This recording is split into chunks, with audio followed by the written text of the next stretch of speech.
Well, hello, brothers. Um, I am recording this video as the second part of our session 14 for Module 4 because I failed to turn on the recording during the class. And so I was going to just sort of essentially cover what we discussed in class together in doing the exercise with Obadiah. And so let me take you to our. Hopefully you can see everything here on this screen. Let me confirm that first. All right.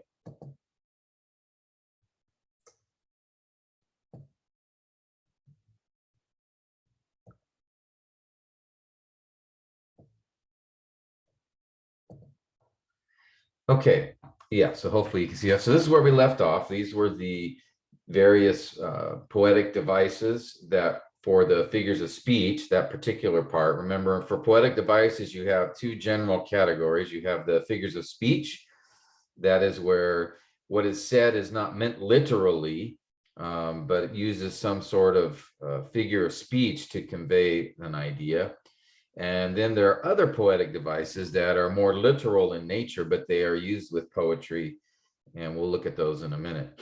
All right. But so here are the poetic devices that we just covered together. And so the idea was to first, in this exercise, look at Obadiah, verses 10 to 14 was our focus, and see what figures, what imagery first, and then the parallelism, and then look for the figures of speech. So let's first consider, in looking at this passage, the imagery that we have here that we see in this particular text. So as we look at the imagery, really there's probably even three images that I would see here with this. We have the first image in verses 11 and 12, which pictures Esau or Edom celebrating Jerusalem's or Judah's demise. So they're expressions of gloating, of rejoicing, of boasting. So this idea of a celebration over what has happened to Judah. So that's being pictured in verses 11 and 12. And then in verse 13 pictures Edom with this other nation or enemy looting Judah, Jerusalem in particular, and just carrying off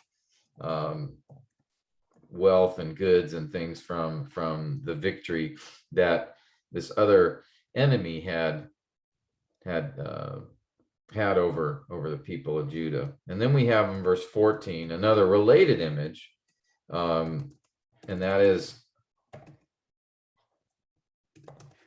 it pictures fugitives from Jerusalem being captured or killed, even by, as you see it, do not stand at the fork of the road, to cut down the fugitives, do not imprison their survivors. So even Edom taking advantage and capturing or killing fugitives trying to get out of Jerusalem. And so these three images are emphasizing the picture of Edom involved in the downfall and the defeat of Jerusalem in particular, and even picturing them looting the city and also harming its survivors. All right, so that's the imagery involved.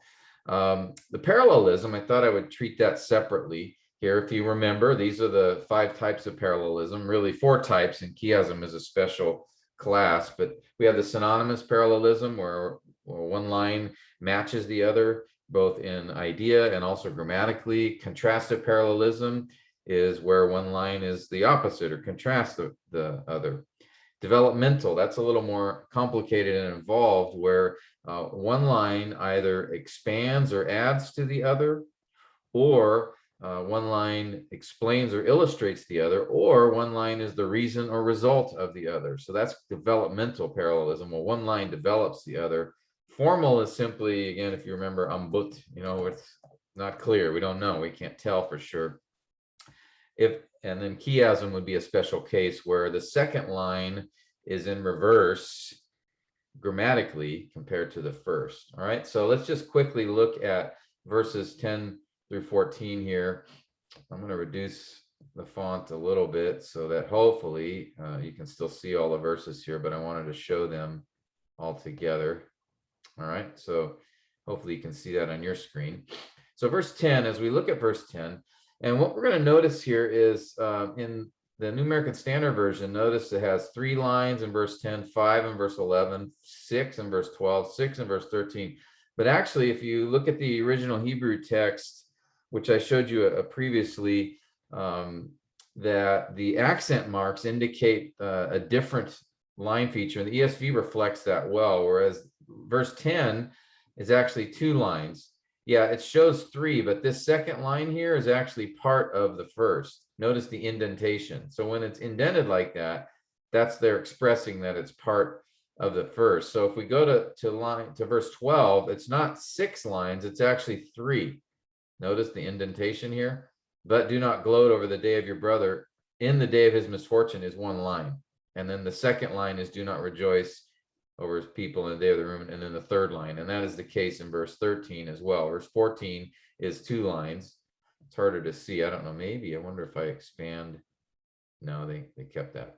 So the ESV did a good job of, I think, matching the actual Hebrew accents and defining it. So we're going to look at recognize that with the ESV translation here. So that said, verse 10, it looks like the first line, line 1 or line 2, it's just an example of developmental result, where line 2 is the result, or line 2 is the result of line 1, that they shall be shamed and cut off forever because of the violence that they did. Verse 11, hard to tell if there is parallelism here between those lines, so I'm not sure. But verse 12 seems to be, again, it's a little more complicated because this is tricola, meaning 3 lines, line 1, line 2, and then line 3. All right, so in that case, in these 3 lines, we see synonymous parallelism. Okay, and synonymous is between lines 1 and 2. Line 1 is synonymous, and line 2 is synonymous. They're all synonymous together. Okay, so we see that here in this. Do not gloat in the day of his misfortune. Do not rejoice over the people in the day of their ruin. Do not boast. And here actually looks like an ellipsis. Do not boast over the people of Judah in the day of distress. All right, so those are synonymous. And we see the same thing in verse 13. There's synonymous parallelism that occurs here. And again, it's 3 lines. And the synonymous parallelism, again, do not enter the gate of my people in the day of their calamity. Do not gloat over his disaster in the day of his calamity. Do not loot his wealth in the day of his calamity. See that? So that again is synonymous between each of those 3 lines. 14, verse 14 could be a developmental expansion, perhaps, where line 2, again, this is 2 lines here. Line 1, do not stand at the crossroads to cut off his fugitives. And then line 2, do not hand over his survivors in the day of distress. Those aren't parallel in terms of the, there's not synonyms being used here, but it is 2 connected ideas. So I would say it's developmental expansion, where line 2 adds to line 1. Okay, so that's what I see here in regards to the parallelism being used in these verses. Okay, again, verse 11 was hard to tell, but the others appear, verse 12 and 13 are synonymous, and verse 14 and verse 10 appear to be developmental. Okay, now, poetic devices. So as we look at these verses, I'm going to switch back over to the New American Standard. As we look at these verses, let's just consider the potential figures of speech being used here for these passages. We've already looked at imagery. We've already looked at parallelism. Let's just focus attention on really it's the figurative poetic devices being used. So verse 10, we see a couple of idioms, I think, here, and a potential also synecdoche. The synecdoche is, notice it says, violence done to your brother Jacob. Now, he's not referring specifically to Jacob, but it is a reference to Jacob. So this is a synecdoche. Jacob represents Israel here. So he is a part of Israel. He's one of Israel's, and he's the father of the Israelites in that sense too. But here is he's being used as synecdoche, one representing the whole. Okay. And also we have a couple of idioms here where it's mentioned that covered with shame. Now, shame is not an object that can cover something, but that's an expression that pictures shame like a piece of, like a blanket here. That there's so much shame that it's like a blanket that's over all over them, like a blanket that covers them. It's so extreme. Another idiom we see here is cut off. That's a common phrase used to indicate being separated. Separated, or yeah, I think being separated would be a good way to describe that. All right. So those are the figures of speech that I see here in verse 10. In verse 11, we again see an idiom where casting lots. That was a common practice, right? Where cast lots would be a way sort of like throwing dice or something like that. And in this case, though, the idea, it's a reference to dividing up, refers to the dividing up of the wealth of the city. Okay, they would cast lots. A practice would be to cast, like they did with Jesus's robe. You remember, they cast lots to see who would get it. And so that's the idea here is when they say casting lots, the picture in the mind of these original audience would be that the city is having conquered and it's being divided up by those who conquered. All right. So that's the figure of speech I see here. Now in verse 12, this is all literal.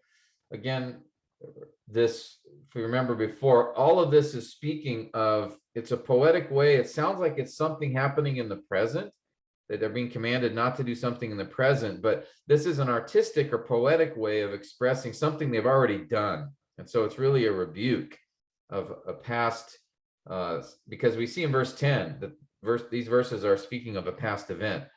Because of violence done to your brother Jacob, you will be covered with shame. So it's already happened. So verses 11 to 14 are things that they already did, but it's being written as if it was happening in the present. And here in verse 12, these are all literal statements being made. So there's really no figures of speech being written. It mentions the foreigners entered his gate. Could that be a synecdoche that's referring to the city? Probably not. It's just speaking literally of them entering into the gate of the city. So that's, I think, in verse 11 what we see. Same in verse 12. I don't see any, or except besides. So in verse 12, I don't see any figures of speech. Verse 13. No obvious figures of speech. Now there is one, if you were able to look at the Hebrew text, which I think we wouldn't see this in English, but there's possibly a word play based on in the Hebrew passage here, where the word disaster is a Hebrew word that's I think pronounced aid, and it's sounds similar to Edom. All right, aid, Edom. So notice in verse 13, in the day of their aid, maybe a play on words, given that Edom is the focus of this section, but I'll put question marks because it's not clear. Normally a word play would be within the verse itself. So that's not obvious. It just could be a happens to coincide, be a coincidence. Okay, verse 14. There does appear to be an idiom here that's being used when it says there, cut down. This was an expression referring to killing. Now, it could be literal in the sense that swords were used commonly in that day, so it could be a literal cutting down, but I think it's also used as an expression of killing someone. So there's a possible idiom there. And as you can see, really, as you look at these, there's not many figures of speech here. Most of the poetic nature of this section of the book is in the again, the way that their past actions were expressed as sort of a present tense commands. So, but really this is a rebuke that they should not have gloated over their brother's day. They should not have rejoiced over the sons of Judah in the day of their destruction, but they already did. This already happened. And so the Obadiah here is expressing that in a poetic way. But as far as figures of speech go, not really too many. We see a synecdoche in verse 10, and that's about it. All right. And then some idioms that are mentioned. All right. So those are the figures of speech. Now, in addition to figurative language, there are other types of devices. Again, these are literal. These have literal meanings, but they are other types of poetic devices used in order to bring emphasis or focus on the poem. So just looking, what I want to do is in your notes, I'll have everything for all the verses of Obadiah, but here I'm just going to focus in this discussion on verses 10 through 14. And as we look at the other poetic devices here, I just probably be easier just to categorize them. And I'll do it this way. So for example, as we look at these verses, do we see any examples of apostrophe? Again, apostrophe is direct address. And as you look at the verses here, we don't see any where it would be, O Jacob or O Judah. There is one in verse 9. You can see here, O Taman. That's a direct address. But as far as verses 10 to 14, we don't see that. Ellipsis. Again, that is where, if you remember, the intentional removal or omission of a phrase or a word which is implied to be understood in the other verses. And I think I mentioned a possible one would be where was it? Yeah, here in verse 12. Notice first line, over your brother's day. Second line, over the sons of Judah. Third line, there's no over something. So I think there's an implied, perhaps in verse 12, verse 12 may be over your brother or Judah or something like that. Okay, at the end of seems to be omitted from the end of verse 12, from the end of the verse. Okay, so there's possible ellipsis there. As I see it. All right. Now, inclusio, again, if you remember, inclusio is similar to refrain in that it's a repetition of a line or a verse that begins and ends a section. A refrain normally ends a particular stanza, but an inclusio is brackets a stanza at the beginning and the end. We don't see any of that here in verses 10 to 14 or in the entire book of Obadiah. A rhetorical question.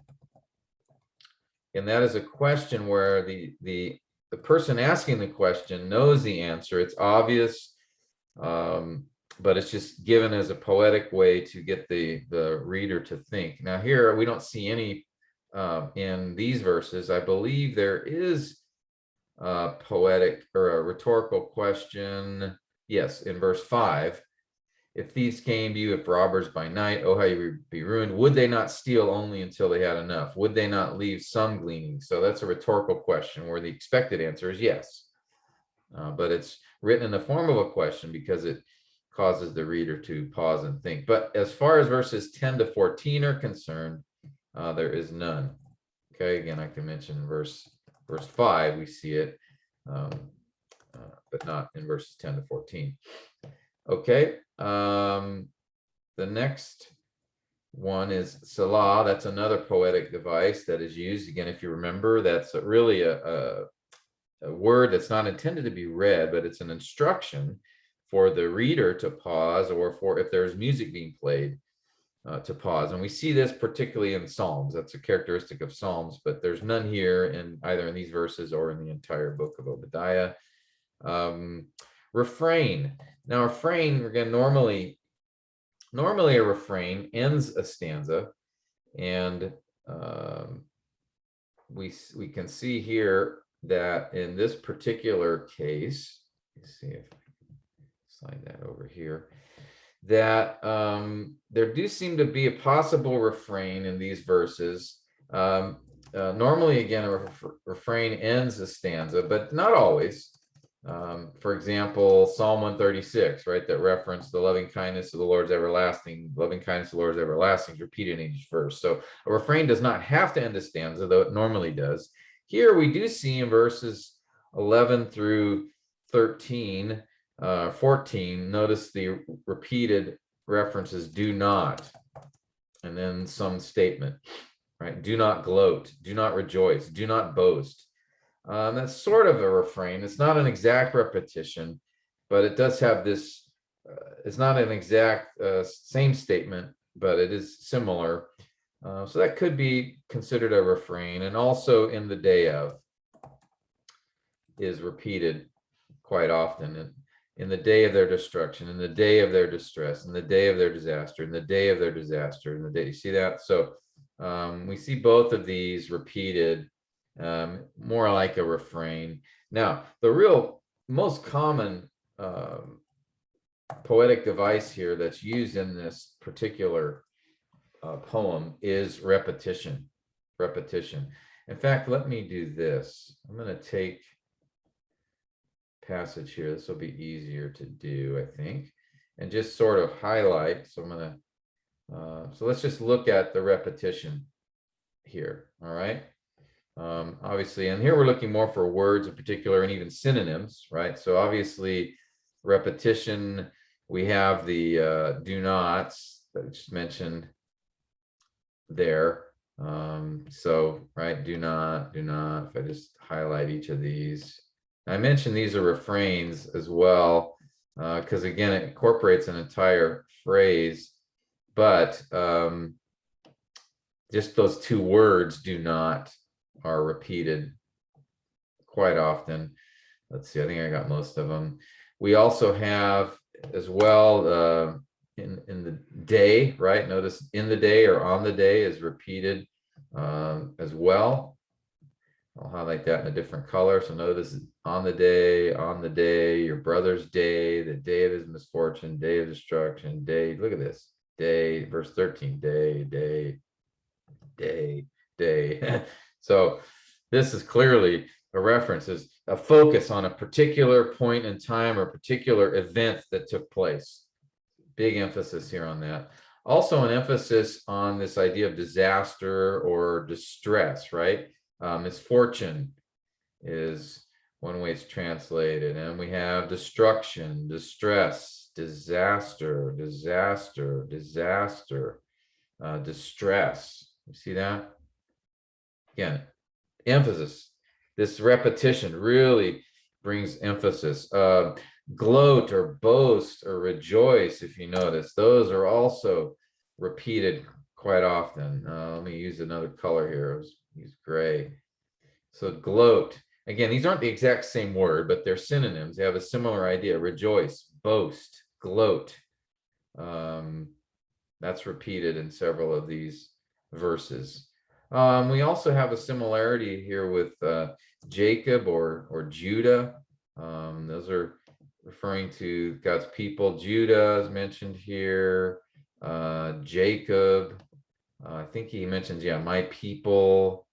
Okay, so that's another word being repeated or identified there. Okay, we might also include violence, by the way, under the misfortune, destruction.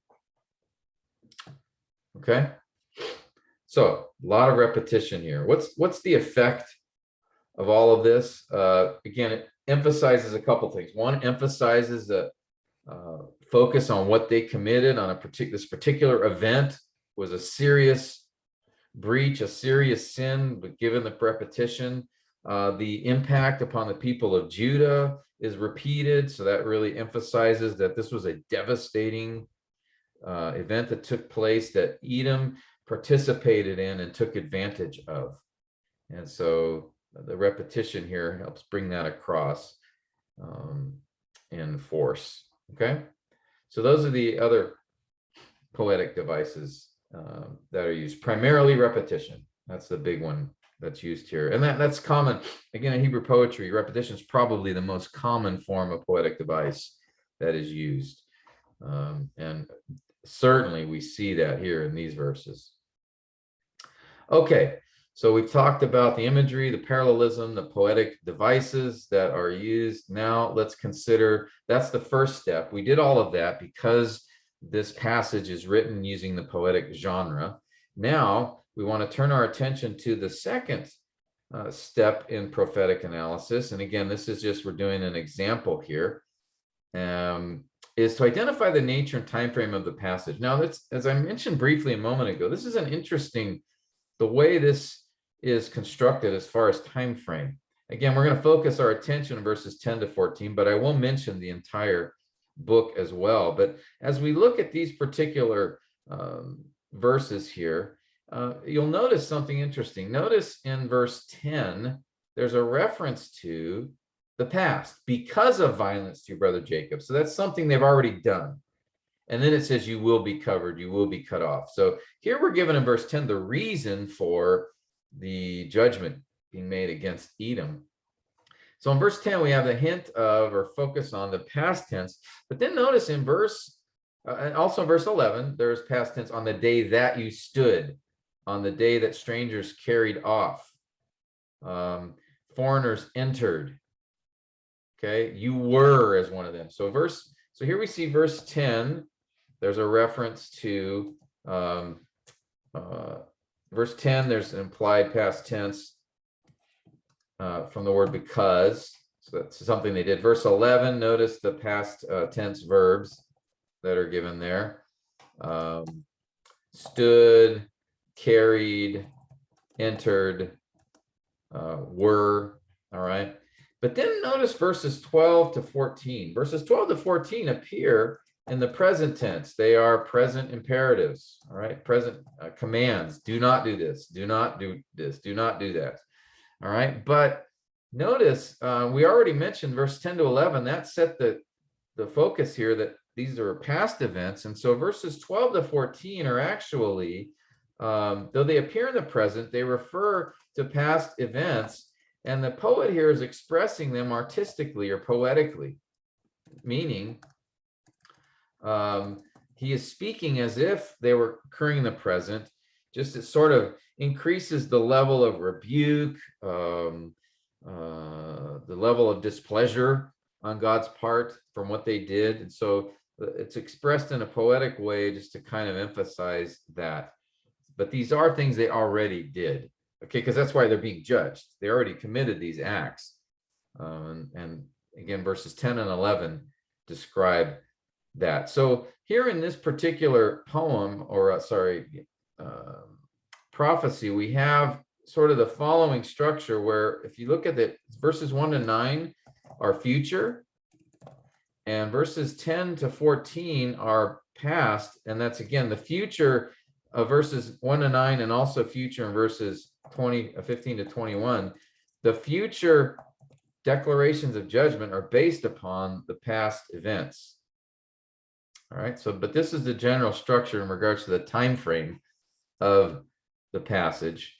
And its nature is generally then the future is foretelling, right? So most of the book is foretelling, and within the book, the reason for the foretelling, the reason for the future judgment is based upon what is also given in the poem, what they did in the past.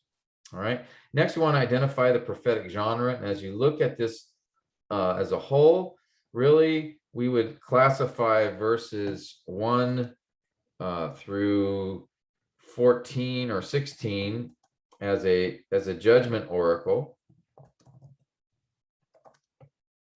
Okay, the focus is on the judgment that they will encounter, and then the reason for that judgment, all right, is given as well. And that's typical in judgment oracles. You'll have the sin being declared and the judgment being given based upon that sin. And then we have verses 17 to 21, more of a salvation oracle, where the focus is upon here is upon Israel, Judah. Focus in the judgment oracle was upon Edom. Okay, and notice here you see just the focus here, how Jacob, Joseph, Israel will be blessed in that day and what they will possess. And the focus, actually, interestingly enough, is the possession of the land. Okay, so we don't see really any apocalyptic genre here, because it's he's not speaking of sort of worldwide cataclysm or these fanciful creatures or that kind of thing. Now, he does mention the day of the Lord in verse 15, but the rest of this is really focused upon within Israel and God's blessing upon them. And then the judgment's focused upon Edom in particular. Again, all nations are mentioned in this one part, but the focus is on the judgment upon Edom. The idea then being that it will be completely fulfilled in the day of the Lord, though much of it has been fulfilled already. Okay, so next let's consider in the prophetic analysis what appears to be figurative or symbolic language. And again, I want to focus our attention on this part in verses 10 to 14. Anything here which appears to be really, I think we should have symbolic. We've already talked about the figurative language. So what appears to be symbolic language within this passage? And as we go through here, the only thing that could fit more of a symbol, that is where something is specifically in reference to, being used in reference to or symbolizing something else. Maybe really nothing in these verses. I believe in verse 16, we do see a potential symbol. With this might be the only one in this particular book of Obadiah, where he talks about this idea of drink, because just as you drank on my holy mountain. So there's a literal reference, most likely, that they were celebrating. So this drank in line 1 could be a reference to celebration, merriment, drinking wine. But then will drink in line 2 is not, again, drinking wine or something like that. It is represents the wrath, suffering the wrath of God.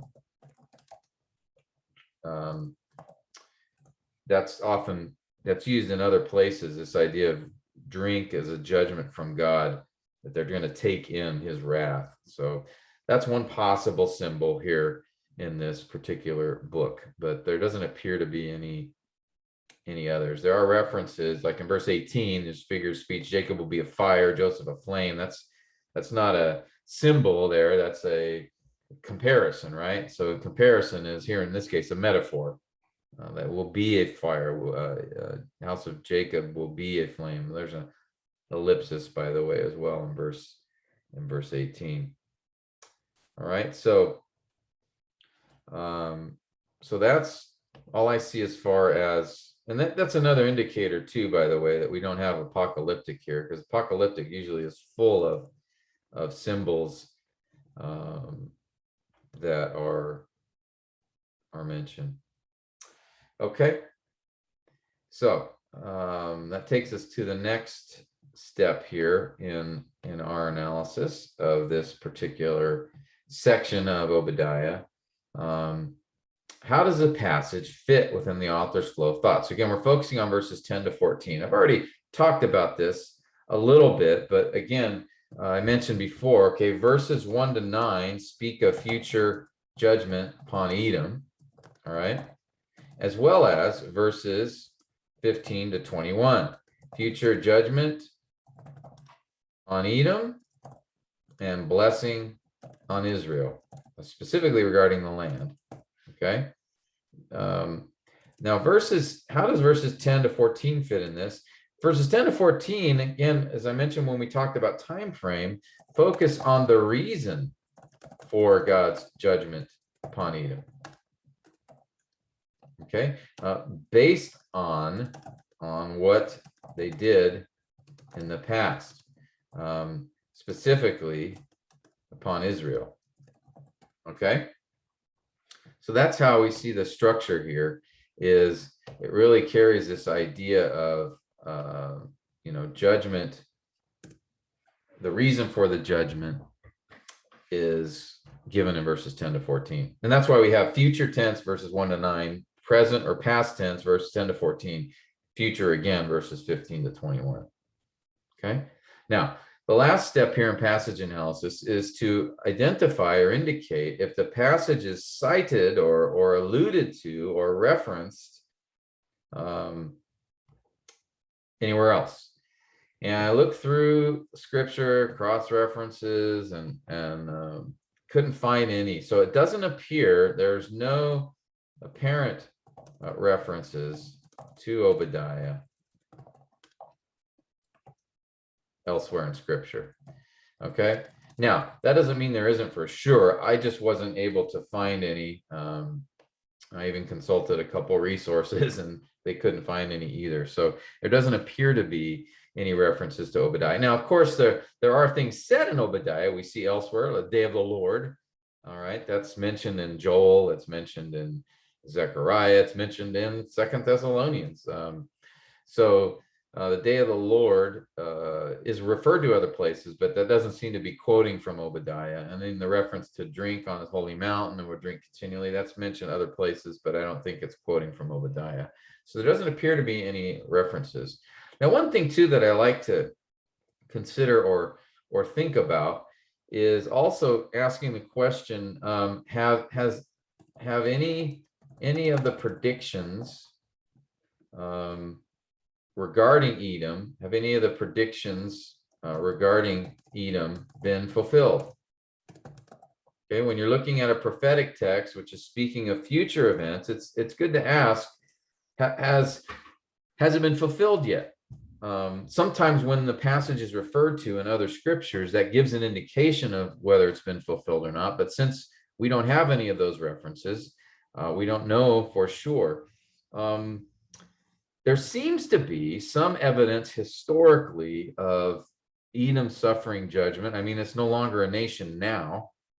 By Malachi's time, which would be probably 400 years or so after this, the Edomites were no longer dwelling in the region to the south of Israel. The Babylonians came through and they had sacked Edom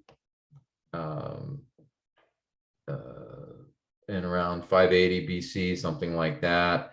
The Edomites ended up settling in a place called Idumea until they were conquered then by the Maccabees, which was about 160-ish BC. Herod the Great was an Idumean, so he is from Edomite descent. But again, at that point, there wasn't a nation of Edom, though there were some ethnic Edomites that's still alive, perhaps. But it appears that by 70 AD, the Edom had been eliminated. And then certainly in the end of in the millennial kingdom at the day of the Lord, certainly that will be completely fulfilled. But it appears over the course of the next few hundred years that much of the judgment declared against Edom was fulfilled. Perhaps some left to be in the future, but okay. So that's the prophetic analysis. Again, just focusing on those 6 steps for that analysis, and we used Obadiah as an example. First, perform the narrative poetic analysis on the passage. If depending on the genre of the passage, here in Obadiah, it was written in poetic form. So we did poetic analysis where we looked at figures of speech, other poetic devices, parallelism, imagery. Then identify the nature and time frame of the passage. That is it foretelling or forthtelling? Is it speaking of present events or even past events or future events? And then identify the type of prophetic genre. If it's speaking of future events, is it a judgment oracle, salvation oracle, or apocalyptic? And then identify what appears to be symbolic language within the passage, and see if there's any there. Finally, identify in the fifth step how the passage fits in the author's flow of thought. So if you're focusing on one section of the book, how does that fit with what's around it? And then finally, noting if the passage is cited or alluded to elsewhere in Scripture. And for Obadiah, we didn't find any, but certainly that is not the case in other prophetic books where we do find references to them. Isaiah being one example, many times being referred to. Ezekiel is often referred to from Revelation, Zechariah, so Hosea.